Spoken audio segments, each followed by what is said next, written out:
Ustaz, Anda mau tanya, tadi Ustaz menyebutkan bahwa sesama muslim tidak boleh mencela, merampas harta orang muslim. Tapi Anda mempunyai kerabat yang suka sekali membuka aib dan menyebarkan aib keluarga Anda kepada orang-orang. Bagaimana sikap yang harus kami lakukan? Kami bisa memaafkan, tapi celaan-celaan mereka sungguh tidak bisa dilupakan. Kami menghindari bertemu mereka, karena kalau bertemu pun mereka hanya menzalimi kami. Apakah sikap yang kami lakukan salah? Baik, kalau ada orang-orang di antara kerabat kita yang jahat seperti ini, kita boleh menjaga batas atau membatasi hubungan, tapi bukan memutusnya. Dan kita membenci sekali lagi perilaku itu saja. Jangan dinilai semuanya buruk orang itu. Kenapa sih ada kebaikannya? Tapi kami lupa, berat Ustaz melupakan celaan-celaannya. Ya itulah waswas syaitan. Disitulah peran iman kita, gitu kan? Seorang mukmin itu tidak akan dia biarkan hatinya rusak dengan celaan-celaan orang. Karena celaan orang itu hanya ucapan kok. Sama dengan pujian. Sepanjang lidahnya saja. Kamu jelek, sudah selesai.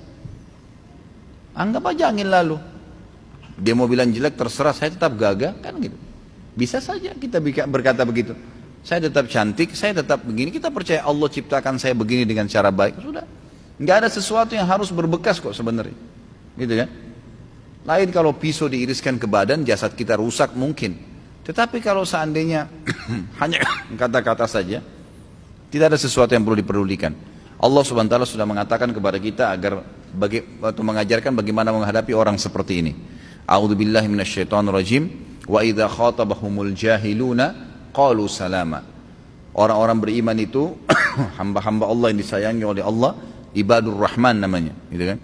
Mereka yang kalau melewati orang-orang jahil, kata ulama tafsir, jahil adalah suka mencaci maki, suka mencela, suka menilai buruk penampilan seseorang, gitu kan?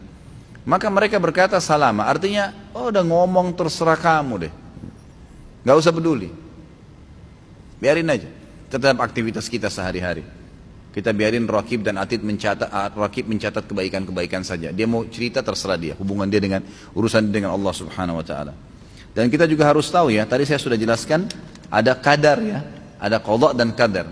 Subhanallah, kejahatan itu juga Allah ciptakan sebagai qadha. Allah ciptakan kebaikan dan keburukan, gitu kan? Dan perlu kita ketahui, juga punya kadar. Subhanallah, kejahatan juga punya kadar loh. Kalau dia meninggal, selesai kejahatannya. Atau kata ulama, minimal per hari itu ada berhenti kejahatannya. Misal dia jahat dari pagi nih, pasti ada saatnya dia letih, dia jenuh, dia berhenti ke kamar mandi, dia berhenti makan, dia tidur, berhenti kejahatannya, ada kadarnya itu. Kadang-kadang Allah SWT malah menghukum dia kalau dia sudah berlebihan. Mungkin dia meninggal tiba-tiba, mungkin dia jatuh, mungkin dia ini, mungkin dia itu. Banyak hal. Jadi nggak usah terlalu khawatir. Kita punya Tuhan Allah SWT dan semua sudah sesuai dengan kadarnya. Ada saatnya dia akan berhenti. Dan pada saat sekarang Anda akan mendapatkan pahala sabar. Ingat ya, pahala amal yang besar sekali adalah sabar.